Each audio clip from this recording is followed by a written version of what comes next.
नमस्कार दोस्तों, स्वागत है हमारे पॉडकास्ट में। आज का पॉडकास्ट बहुत ही खास है क्योंकि आज हमारे साथ बीपीएससी में डीएसपी रैंक पर सेलेक्ट हुए मिस्टर नवनीत सर हमारे साथ हैं। स्वागत है सर। धन्यवाद। इनका सिलेक्शन 69th रैंक पर बीपीएससी में डीएसपी के पद पर हुआ है। ये अभी वर्तमान में इन्होंने एक बीपीएससी का इंटरव्यू, 2 यूपीएससी का इंटरव्यू, 2 यूपीएससी का मेंस और एक इंडियन फॉरेस्ट सर्विस का इंटरव्यू इन्होंने क्रैक किया है। तो बहुत ही प्रतिभावान सर हैं और ये बताएंगे कि किस तरह से इन्होंने एग्जाम को क्रैक किया और आज एक अच्छे मुकाम पर पहुंच पाए हैं। तो स्वागत है सर। तो बताएं हमारे दर्शक को कि आपको ये जर्नी किस तरह से स्टार्ट किया।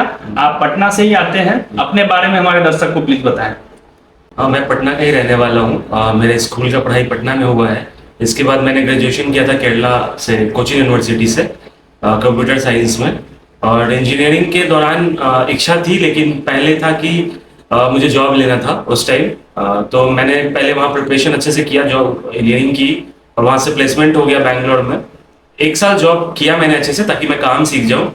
और जब काम में थोड़ा समझ गया चीज़ों को, तो फिर मैंने पढ़ाई शुरू कर दी थी 2019 में।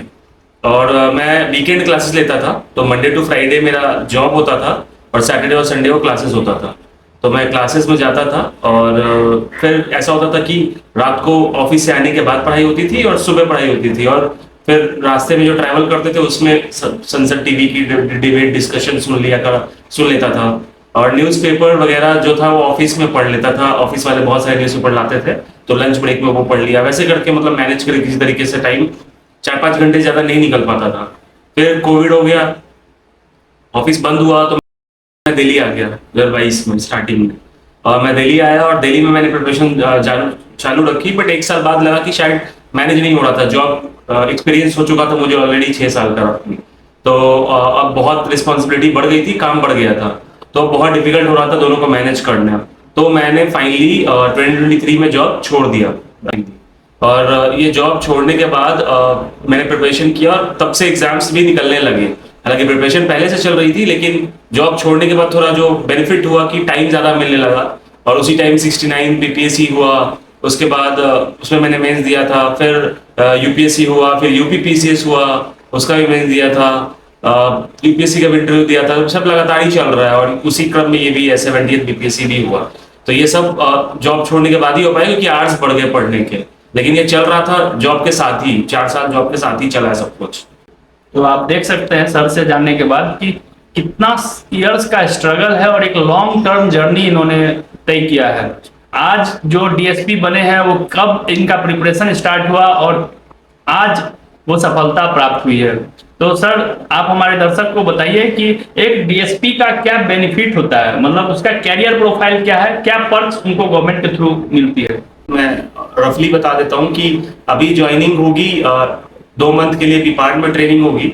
उसके बाद जहाँ पिपार्ट में कुछ भी देना नहीं होता, लाइक सब कुछ फ्री होता है, काइंड ऑफ एकोमोडेशन और खाना सब रहना सब फ्री है। उसके बाद 1 साल राजगीर में होगा, बिहार पुलिस अकेडमी। वहाँ पे कुछ खाने का देना होता है कंट्रीब्यूशन, और बाकी सरकार देखती है। 1 साल आपकी ट्रेनिंग होगी वहाँ पे हमारी। उसके बाद वो कहीं पोस्टिंग देंगे, किसी डिस्ट्रिक्ट से किसी थाने से अटैच करके देंगे। और ये 3 साल का प्रोबेशन है। ये प्रोबेशन होने के बाद एज ए डीएसपी आप काम करोगे। अलग अलग डिपार्टमेंट्स हैं पुलिस की, विजिलेंस है, साइबर क्राइम है, ट्रैफिक है, और भी बहुत सारे हैं, लॉ एंड ऑर्डर है। तो आपको मिलेगा कोई भी उसमें। और कुछ साल करने के बाद, रफली 7 to 8 ईयर्स के बाद, आप as a assistant SP promote हो जाते हो, एज ए एएसपी। फिर एएसपी से अगर आपका काम अच्छा रहता है तो उतने ही सालों में, लाइक 7 to 8 ईयर्स को और करने के बाद, आप अगर आपका काम सही रहा है और कुछ भी प्रॉब्लम नहीं है, तो आप आईपीएस कैडर में चले जाते हो। तो फिर आप एज एसपी, एसएसपी, फिर डीआईजी, आईजी तक जा सकते हो। यूजुअली आईजी से ऊपर जाना डिफिकल्ट है, क्योंकि यूपीएससी वाले आगे जाते हैं। तो आप आईजी लेवल तक जा सकते हो, कुछ लोग डीआईजी लेवल तक जा सकते हैं। लेकिन अगर उन्होंने प्रमोशन ले लिया, तो अगर प्रमोशन नहीं हुआ, लेट्स से एएसपी के बाद कुछ करप्शन चार्जेस हुए या कुछ हुआ, किसी वजह से नहीं हो पाया प्रमोशन, क्योंकि सब लोग आईपीएस नहीं बन पाते, तो उस केस में आप एसपी इक्विवेलेंट रैंक में रह जाओगे थ्रू आउट योर कैरियर। और वो एसपी इक्विवेलेंट में अलग अलग ऑडिट, कुछ ऑफिसर बोलते हैं उसको, वो उसी में सर्विस आप देते रहेंगे इक्विवेलेंट टू एसपी। ये इनका जो उम्र है अभी अराउंड 28 to 30 ईयर्स अभी उनका एज है। और आप सोचिए कि 60 ईयर्स तक इनका सर्विस है, 30 ईयर्स के सर्विस में ये कहाँ से कहाँ पहुंच सकते हैं। तो आज ये पॉडकास्ट शूट करने का ये मौका मिला है। आज इनसे बात करेंगे कि क्लास 1 ऑफिसर अब कहलाएंगे कुछ टाइम में। तो ये डिफिकल्ट फेज कौन सा रहा, सबसे डिफिकल्ट फेज आपका इस जर्नी में कौन सा रहा, जब लगा कि अरे यार रिजल्ट नहीं होगा, तैयारी नहीं हो पा रहा, रिजल्ट नहीं हो पा रहा? रिजल्ट देखिए डिफिकल्ट होता है बहुत। अभी तो एग्जाम टफ होता जा रहा है क्योंकि लोग ज्यादा बढ़ते जा रहे हैं और सीट्स कम होती जा रही है आजकल। तो ये तो है, सबके लिए प्रॉब्लम है, मेरे लिए भी था। लेकिन ये हमेशा खुद पे ट्रस्ट होना ज्यादा इंपॉर्टेंट है कि आपको ये होना चाहिए कि मैं पढ़ रहा हूँ तो होगा ही, इतने दिन से पढ़ रहा हूँ तो जरूर कुछ ना कुछ होगा। तो ये सेल्फ ट्रस्ट और फिर फैमिली का, फ्रेंड्स का ट्रस्ट होता है, सबके हेल्प से मिलके ही एग्जाम होता है। बहुत बार फेलियर्स आए बट लगा कि शायद कुछ कमी थी, मैं कमी अपना ढूंढता था, ये मेरे में था कि उसमें क्या कमी रह गया। तो फिर मुझे मिल जाता है, सबको मिल जाता है कि इस एग्जाम में ये कमी रह गया, तो नेक्स्ट एग्जाम में वो रिपीट नहीं हो, बस ये कोशिश रहती थी कि वो वाला रिपीट नहीं हो सकता है कुछ नया आ जाए। तो ये भी हुआ मेरे साथ, बहुत कुछ नया आ गया। तो उसको करते करते करते ही फाइनली रिजल्ट आया है। जी सर ने जैसे बताया कि फॉरेस्ट सर्विस भी क्लियर किया था, तो उसमें कुछ मार्क्स से 4-5 मार्क्स से ही लगभग कट ऑफ क्लियर होना रुक गया था। तो सर उस टाइम में ऐसा लगा कि भगवान नहीं है या मेहनत और रिजल्ट में कोई जोड़ नहीं है? ऐसे बोलूंगा कि नहीं हुए है तो मतलब कि नहीं ऐसा लगा तो गलत ही होगा। बिल्कुल लगता है। रिजल्ट आने के 1 वीक तक तो मैं कुछ ज्यादा रिएक्ट नहीं कर रहा था और 1 मंथ हुआ और थोड़ा कम कर दिया था मैंने मंदिर जाना भी। लेकिन ऐसा नहीं है कि हेल्थ फेथ नहीं था, बिल्कुल था, लेकिन थोड़ा सा लग रहा था कि पता नहीं ऐसा क्यों हो रहा है। मतलब कि काफी अच्छा गया था एग्जाम और उसके बाद नहीं होना तो थोड़ा सा लगता है। लेकिन फिर रिगेन करते हो चीजों को, आगे वाले एग्जाम में तो देखना है, कितने दिन एक ही एग्जाम के बारे में सोचेंगे। तो कुछ 20-25 दिन लगे होंगे और उसके बाद I was back on track की ठीक है भाई नेक्स्ट एग्जाम पे देखते हैं अब आगे क्या है। तो जो भी आगे था, आई थिंक यूपीपीसीएस का मेंस था उस टाइम, तो मैंने फिर उसमें शिफ्ट कर लिया था। 20 दिन लगे होंगे रफली डिफिकल्ट फेज। फिर वापस से क्या क्या कमी रही और कहाँ इंप्रूव करना है वैसे सोच के आगे बढ़ना होता है और वैसे ही किया मैंने। जी सर ने फॉरेस्ट सर्विस भी एग्जाम देकर इंटरव्यू तक पहुंचे हैं। तो सर ने आपको बता दूं कि फॉरेस्ट सर्विस में 2 ऑप्शनल होता है। टेक्निकल सब्जेक्ट आपको रहना होगा जिसमें आप साइंस बैकग्राउंड के बच्चे ही फॉरेस्ट सर्विस क्लियर कर सकते हैं। तो सर हमारे बहुत सारे बच्चे इस पॉडकास्ट को देख रहे हैं और वो बच्चे जो है बहुत सारे सिविल इंजीनियरिंग या इंजीनियरिंग बैकग्राउंड के हैं, तो उनके लिए कुछ टिप्स बताइए कि वो क्या ऑप्शनल सब्जेक्ट इस प्रिपरेशन में फॉरेस्ट अगर वो क्लियर करना चाहते हैं तो वो रख सकते हैं। फॉरेस्ट्री में पहले तो प्रॉब्लम सबसे बड़ा है कि अभी सीट्स कम हो गई है इस साल से। पहले भी कमी थी, 150 सीट थी, अभी 80 हो गई है। तो कट ऑफ बहुत हाई जाता है यूपीएससी प्रीलिम्स में आपको अगर क्लियर करना है तो वो एक पहला हर्डल है। लेकिन उससे भी बड़ा है कि पहले आपने ऑप्शनल क्या चूज किया है। तो ऑप्शनल के लिए अगर आपका इंजीनियरिंग बैकग्राउंड है और आपका सब्जेक्ट अवेलेबल है, मोस्टली सिविल इंजीनियरिंग अवेलेबल है, मैकेनिकल इंजीनियरिंग अवेलेबल है और मैथमेटिक्स अवेलेबल है, तो आप ये ले लीजिए। और दूसरा सब्जेक्ट आप फॉरेस्ट्री ले लीजिएगा क्योंकि फॉरेस्ट्री सबसे इजी ऑप्शनल है उसमें और जल्दी हो भी जाएगा।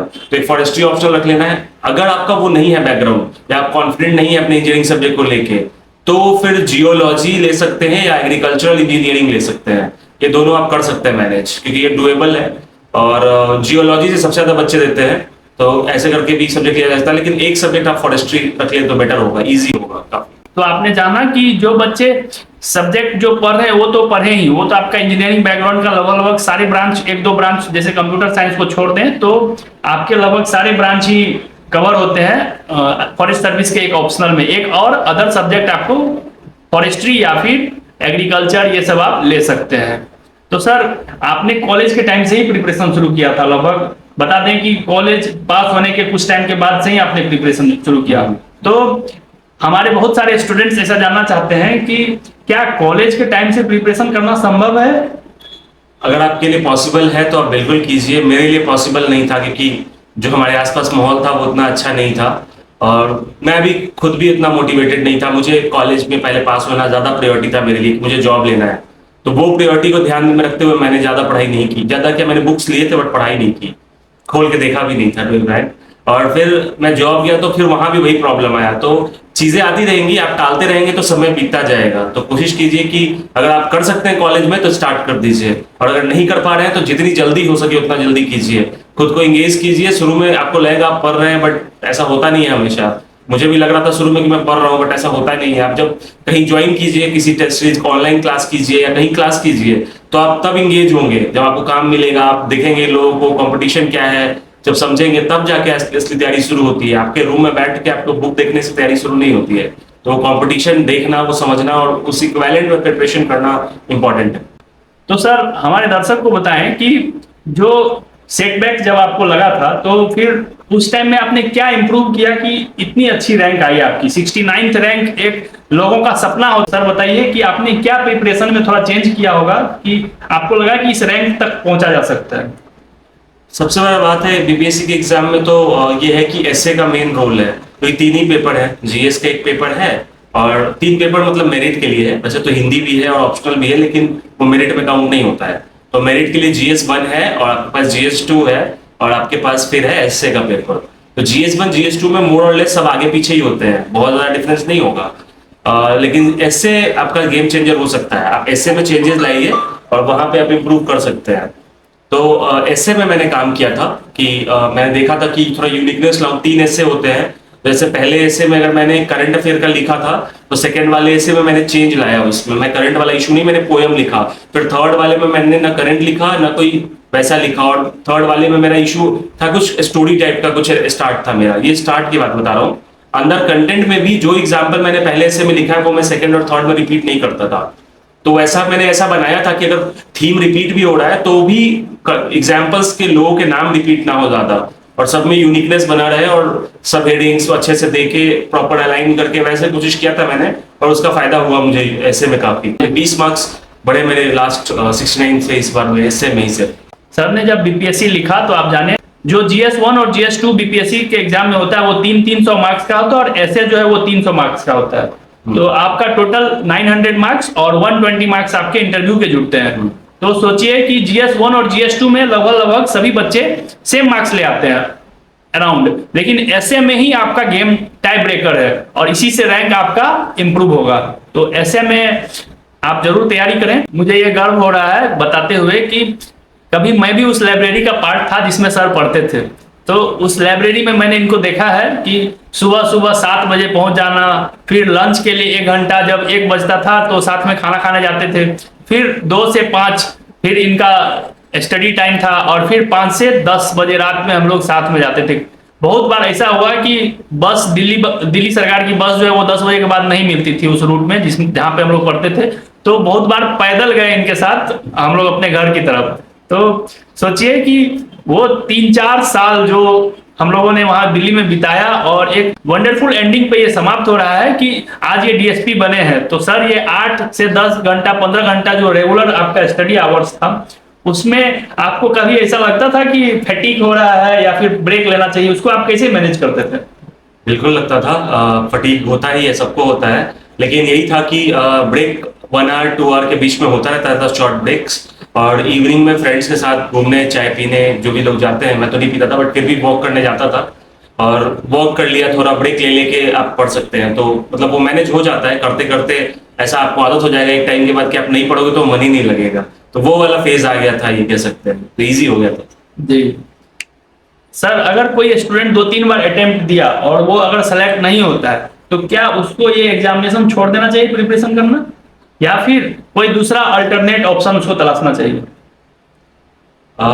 ये बहुत हद तक तो वैसे इंडिविजुअल क्वेश्चन है, क्योंकि आपका लेवल आपको खुद देखना है कि आपका कितने मार्क्स आ रहे हैं। क्या आप 40-50 मार्क्स से छूट रहा है और वो फिर भी नेक्स्ट एग्जाम में वही रिपीट हो रहा है, तो अगर बहुत बड़ा गैप है इसका मतलब आप उस एग्जाम के लिए नहीं बने हैं। वो एक चीज आपको खुद समझना होगा। लेकिन आप क्लोज छूट रहे हैं, let's say 10 number, 5 number, 2 number, 3 number, वो वाला रेंज है, तो इसका मतलब है थोड़ी मेहनत की और जरूरत है और आप वहां पे हैं। तो ये स्टूडेंट को खुद रियलाइज करें तो बेटर होगा। और वंस रियलाइज कि वो बहुत पास है तो उनको आर्ट्स पिछली बार से बेहतर देना होगा। और वो कोशिश करें कि पहले छोड़ने से पहले, क्योंकि आप 2-3 साल अगर ऑलरेडी दे चुके हैं, तो आप कोशिश कीजिए कि जितना मैंने अभी तक प्रिपेयर किया था उससे ज्यादा करूंगा इस बार, उससे भी ज्यादा और ज्यादा करके देखता हूँ क्या हो सकता है। वहां तक करके देखिए। अगर एक्सट्रीम करने के बाद भी आपका से पॉजिटिव नहीं आ रही चीजें तो फिर अल्टरनेटिव आप खोज सकते हैं। जी बिल्कुल सही बात कहा सर ने कि अल्टरनेटिव आपके साथ थोड़ा होना चाहिए, क्योंकि अभी का टाइम बहुत ही कॉम्पिटिटिव है। अनसर्टेनिटी एग्जामिनेशन में बहुत ज्यादा हो गया है, सीट भी कम आ रहे हैं और इनएफिशिएंसी के चलते से लड़कों का रिजल्ट सालों साल रुक जा रहा है, कहीं कोई मेंस में रुक रहे हैं, कोई इंटरव्यू में रुक रहे हैं। तो आपको एक अल्टरनेटिव ऑप्शन भी रखना चाहिए इस दौर में कि अगर आप बहुत कम मार्क्स से छूट रहे हैं तो आप तैयारी जारी रखें, वरना आपको अल्टरनेटिव देखना चाहिए और साथ में प्रिपरेशन को कैरी ऑन करना चाहिए। सर, दर्शक जानना चाहते हैं कि बीपीएस 17वीं बीपीएससी में जब आपने इंटरव्यू दिया तो इंटरव्यू में क्या क्या क्वेश्चंस आपसे पूछा गया था? चूंकि मेरा बैकग्राउंड कंप्यूटर साइंस का था तो मेरा जॉब प्रोफाइल भी उन्होंने पूछा था क्या जॉब था, सॉफ्टवेयर डेवलपर। तो उन्होंने पूछा उसी से रिलेटेड करके, वो एआई की तरफ ले गए कि एआई जो है वो अच्छा है कि नहीं जॉब के लिए, बुरा है क्या, कुछ इश्यूज है क्या, ऐसे करके। तो मैंने सपोर्ट ही किया था और वो कुछ निगेटिव सुनना चाह रहे थे, मैंने वो बैलेंस करके निगेटिव पॉजिटिव दोनों कर दिया था। बट ज्यादातर डिस्कशन हुआ मेरा साइबर क्राइम के ऊपर, क्योंकि म्यांमार में एक इशू हुआ था, आपने जाना होगा कि कुछ इंडियंस को पकड़ के वहां एक बिल्डिंग में रखा गया था और साइबर क्राइम करवाते थे उनसे। उसके ऊपर पूरा डिस्कशन था कि वैसे लोग अगर आएंगे उसको फिर रियल लाइफ में ले आए कि लेट्स से बिहार से कोई जाता है तो वो आप उसको पकड़ के लाते हो तो आपसे कैसे डील करोगे, कौन कौन सा एक्ट लगेगा, फॉरेनर्स को लाने के लिए कौन कौन सी एजेंसीज हैं, फिर आप कंप्यूटर साइंस का क्या यूज करोगे या एआई वगैरह का क्या यूज करोगे साइबर क्राइम को रोकने के लिए। तो ये सब वेल प्रिपेयर्ड था पहले से, बिकॉज एआई चैट जीपीटी का टाइम है, तो मैंने सब प्रिपेयर करके रखा था, पहले से डिटेल बताया था, तो उन्होंने प्रेडिक्ट भी किया था ये सब क्वेश्चन, और यही मोरलेस इसी लाइन पे क्वेश्चंस भी आए। और थोड़ा बहुत करंट अफेयर इधर उधर से, अमेरिका, यूएस और का ग्रीनलैंड इशू आया था और वेनेजुएला इशू आया था, ये सब भी थोड़ा बहुत डिस्कशन में था। बट मेजर फोकस था, जो मेरा फर्स्ट प्रेफरेंस था डीवाईएसपी, उसके अकॉर्डिंग क्या पुलिस में आप क्या करोगे एज अ सॉफ्टवेयर डेवलपर, आप क्या लेके आ रहे हो ऑन द टेबल, ये उनका फोकस था। और पूरा उन्होंने इसी पे डिस्कशन किया, और जितने भी देर इंटरव्यू चला था, 15-20 मिनट का रेंज में चला था इंटरव्यू, तो सब कुछ यही डिस्कशन हो रहा था। जी, तो सर ने फॉरेस्ट का भी इंटरव्यू दिया है, उसमें क्या क्या पूछा सर, वो भी थोड़ा हमारे दर्शक को बताएं। फॉरेस्ट इंटरव्यू तो काफी अच्छा हुआ था, सुमन मैम का बोर्ड था मेरा, 25 में दिया था मैंने अप्रैल में। ये 70th बीपीएससी के 4 दिन पहले ही हुआ था एक्चुअली, इसके बीपीएससी के मेंस के 4 दिन पहले हुआ था अप्रैल में।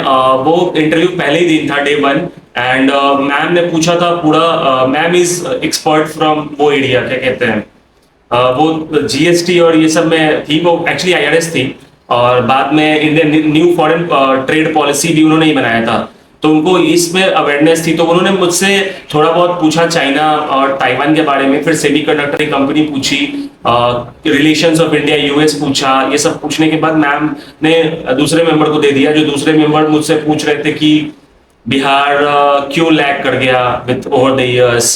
तो ये सब काफी प्रिपेयर्ड होता है, आप जब पढ़ेंगे तो आपको पता चल जाए ओवर द इयर्स क्या हुआ, क्या कर सकते हैं, ऐसा उसका ओरिएंटेशन था। और केरला, और चूंकि मैंने केरला में पढ़ाई की थी तो केरला और बिहार का कंपैरिजन था, क्या वहां से यहाँ ला सकते हैं, इस टाइप का डिस्कशन हुआ। फिर third member probably psychology side से थे, तो उन्होंने काफी अलग तरह से पूछा कि तुम जंगल में जाओगे तो कैसे एक लोकल को हम लोग वो कर सकते हैं, मतलब एक लोकल लेवल पे वर्कर्स को कैसे इनहेंस कर सकते हैं कि वो फॉरेस्ट कंजर्वेशन करे, वो बात नहीं मानने को रेडी है, तुम कैसे मनाओगे।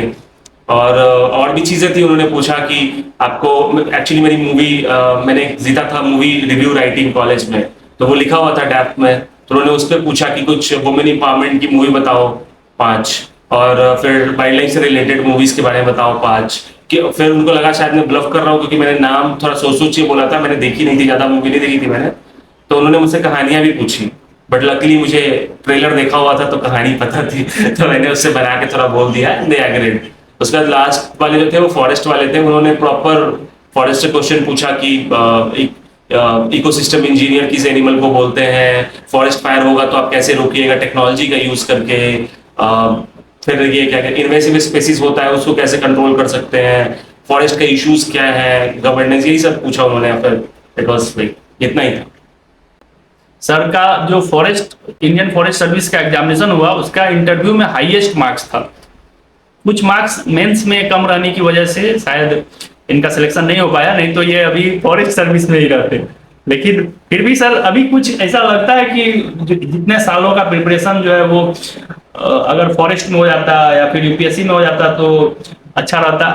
डीएसपी के लिए आप कितना अपने आप को प्रिपेयर मानते हैं कि हाँ ये पोस्ट भी अच्छा है मेरे लिए?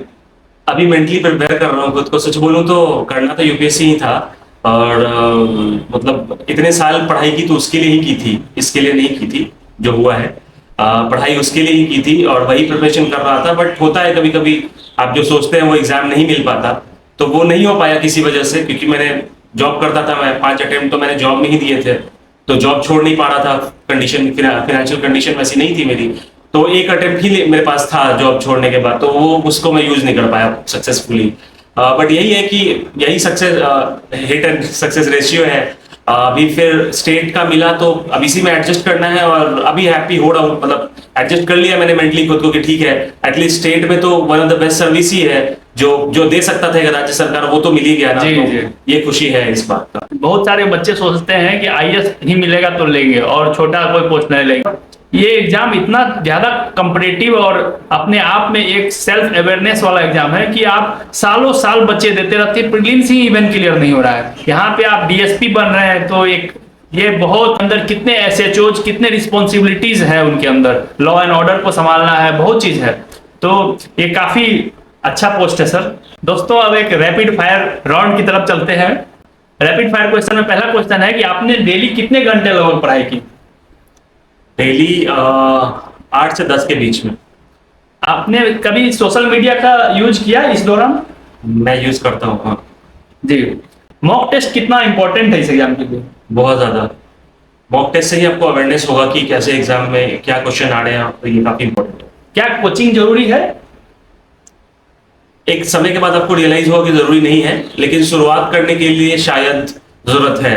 तो आप अभी तो काफी ऑप्शंस हो गए, तो आप कोशिश कर सकते हैं कि ऑनलाइन कहीं से पढ़ के आप वो हेड स्टार्ट ले लें। एक बार आप स्टार्ट कर लेंगे तो अल्टीमेटली एग्जाम तो तभी होगा जब आपका सेल्फ स्टडी होगा। जी।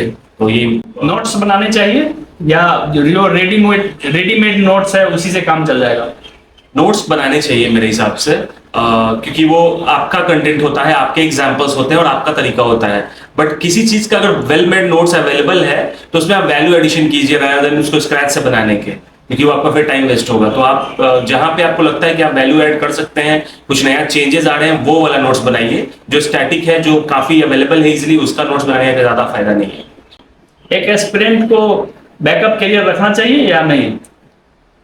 मेरे हिसाब से रखना चाहिए, क्योंकि आपको बैक ऑफ द माइंड चलाना चाहिए थोड़ा बहुत, कि अगर ये नहीं हुआ तो क्या। हमेशा प्लान दो प्लान होना चाहिए। फॉर एग्जांपल आपका यूपीएससी आप दे रहे हैं तो आपका स्टेट पीसीएस बैक प्लान भी हो सकता है, और अगर आप स्टेट पीसीएस ही दे रहे हैं तो फिर आपका प्लान भी कुछ और जॉब भी हो सकता है, लेकिन वो होना चाहिए। लेकिन इसका ये मतलब नहीं है कि आप एक प्लान को छोड़ दें। मैं कोशिश करें कि आप दोनों को थोड़ा बैलेंस करें। एक टाइम के लिए छोड़ा जा सकता है, बट आपको इस पे फोकस रखना होगा कि यहाँ एज लिमिटेशन है। जी।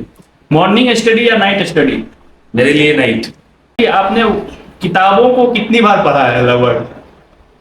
याद नहीं है, बट बहुत ज्यादा पढ़ा है, इतना ज्यादा कि कलर बदल गया बुक्स का। फॉर एग्जांपल लक्ष्मीकांत मेरा वो येलोइश भी नहीं लगता, वो डीप येलो लगता है, जैसे मैंने चाय गिराया, जबकि मैं चाय पीता भी नहीं हूँ। तो इतना बार खोला गया है कि वो पन्ना बिल्कुल खुद से विदर हो गया है, और स्पेक्ट्रम भी पुराना बुक है, वो पूरा फट गया है। तो मतलब, और अंडरलाइंस तो मतलब इतनी बार हो रखा है कि मैं करता भी नहीं हूँ, जबकि अब वो पहले ही किया करता था। तो मतलब पढ़ाई तो बहुत ही बार की होगी, कोई नंबर नहीं है, बट बहुत बार। दोस्तों मैं आपको बताऊं, जब सर ने बीपीएससी का 17th बीपीएससी का मेंस दिया था तो दिल्ली में ही थे, तो हम भी मिले थे उनसे उस टाइम में। इनका रिएक्शन था कि आपको एग्जाम में मार्क्स लाना है तो आपको इंग्लिश का डिक्शनरी जो है वो रटना होगा। इंग्लिश का टफ वर्ड्स आपको आना चाहिए ताकि आप एग्जाम में उसको लिख पाए। एग्जामिनर बहुत हद तक सभी कॉपी जो भी आंसर लिख रहे हैं सब लगभग सेम लिख रहे हैं। तो इन्होंने बताया था कि मार्क्स जो है वो अगर आप थोड़ा सा इंग्लिश का लेवल अपना ऊपर बढ़ाएं तो आपका मार्क्स जरूर इंप्रूव होगा। हाँ, मुझे याद है। एक्चुअली मैं कीवर्ड्स की बात कर रहा था। तो कीवर्ड्स में आप अगर सिंपल ही लिखते हो तो फिर मुश्किल है। जैसे हिंदी में भी कोई लिखता है तो उसको एक प्रॉपर अगर कोई मुहावरा लिखता है तो उसको ज्यादा इंप्रेशन है rather than प्लेन राइटिंग।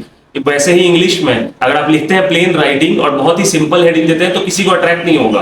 कोई भी पढ़ेगा तभी जब उसको इंटरेस्ट आएगा, और उसको इंटरेस्ट तभी आएगा जब वो लिखेंगे आप कुछ अच्छा स्टैंडर्ड सा, तो उसमें एक अच्छा ये भी होता है।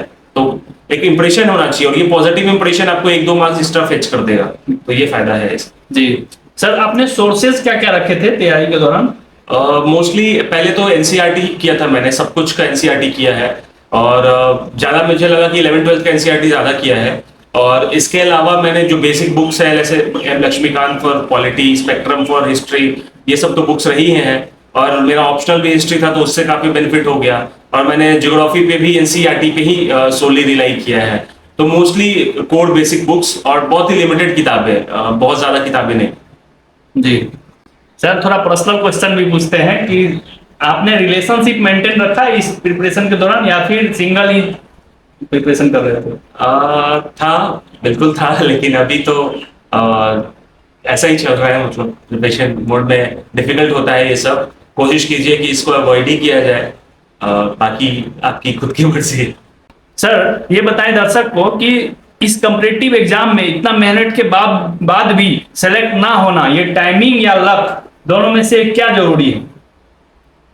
दोनों है एक्चुअली। टाइमिंग की भी है कि आप भी स्वस्थ हो, आपके घर में कोई परेशानी ना हो, आप सब कुछ सही हो, एग्जाम अच्छे से दिया, अच्छे टाइम में पढ़ा, कोई प्रॉब्लम नहीं हुई, तो टाइमिंग तो मैटर करता ही है। और लक भी मैटर करता है कि सब कुछ आपके फेवर में है, आपने जो लिखा वैसे ही मार्क्स मिल रहे हैं, कुछ भी आपके साथ बायसनेस वाला सिचुएशन नहीं है। आपका तो दोनों फैक्टर है, मतलब दोनों का बहुत ही इंपॉर्टेंट फैक्टर मैं मानता हूँ। जी, और हम ये एक छोटा सा गिफ्ट है जो सर को देना चाहते हैं हम लोग। तो ये हिमाचली टोपी है। सर से थोड़ा सा जानेंगे, जो बच्चे या जो लड़कियां देख रही है इस पॉडकास्ट को, कि सर अब आप डीएसपी बन गए हैं, तो आपका अब शादी का भी एज हो रहा है, किस तरह का लड़की देख रहे हैं आप, या फिर पेरेंट्स देख रहे हैं, या फिर आप किस तरह का पार्टनर चाह रहे हैं? अभी हम नहीं देख रहे हैं एक्चुअली। अभी प्लान है कि ट्रेनिंग पहले हो जाए, ट्रेनिंग के बाद देखा जाएगा। और ये मम्मी पापा ही देखेंगे, मोस्टली उनका ही से है और बहनों का से है, मेरा ज्यादा कुछ नहीं है। इस मुकाम पे पहुंचने पे फैमिली का क्या रिएक्शंस है? माता पिता अब कैसा फील कर रहे हैं और आपको क्या अलग फील हो रहा है घर पे? बहुत अच्छा लग रहा है, बहुत सही है, अभी सभी खुश हैं, गांव में भी लोग आसपास बहुत खुश हैं, तो अच्छा तो लगता है, प्राउड होता है। जी, माता पिता जब बोलते हैं कि स्कूल कॉलेज में कि बाबू पढ़ो, मेहनत करो, अच्छा मुकाम पे पहुंचना है, तो यही एक मुकाम है जहां की वो बात करते हैं, जो आप एक उम्र के बाद पहुंचने पे आपको लगता है कि आपने जितना किया वो सब वर्थ इट है। प्रिपरेशन जब भी स्टार्ट करें तो एक अर्ली एज में करें, वो हमेशा बेनिफिशियल होता है। आपको अटेम्प्ट्स भी ज्यादा रहेंगे और आपका एज भी कम है, तो आप ज्यादा से ज्यादा इनसिक्योरिटीज जो इस एग्जाम में होगी उससे आप टैकल कर पाएंगे। जब भी आपका कंपटीशन होगा, आपके अपने जो सहपाठी हैं, आपके अपने एज के बच्चे हैं, उसके साथ आपका कंपटीशन होगा। आप आज स्टार्ट कर रहे हैं प्रिपरेशन, आपका 5 साल के बाद आएगा, तो आपका 5 साल के बाद के बच्चों से कंपटीशन होगा। तो आप कभी ये ना सोचें कि ये तो मेरे लिए बना ही नहीं है, ये पोस्ट तो हम ले ही नहीं सकते, ऐसा नहीं सोचना चाहिए। आपका जब वक्त आएगा तो आपका सब कुछ आएगा। तो सर अब 12 तारीख से बीपार्ट जा रहे हैं, गया जी में इनका ट्रेनिंग है, और हम लोग आशा करते हैं कि सिंगल जा रहे हैं, डबल होके आए, क्योंकि जो बीपार्ट है वहां पे इस बार सबसे ज्यादा बीपीएससी के इतिहास में 2000 सिलेक्शन हुआ है। तो 2000 सीट तो काफी ज्यादा है, काफी ज्यादा अपॉर्चुनिटी है आपके लिए। तो दोस्तों आशा करते हैं कि ये पॉडकास्ट आपको हेल्पफुल रहेगी और आप इसे साझा करें। सक्सेस कभी भी एक झटके में नहीं आता है, और सक्सेस मल्टीपल एफर्ट्स लगाएं, आपका सक्सेस जरूर आएगा, आपका टाइम आएगा तो आपका सब कुछ आएगा। थैंक यू सर, हमारे साथ पॉडकास्ट बनाने के लिए बहुत बहुत धन्यवाद। ऑल द बेस्ट सभी को।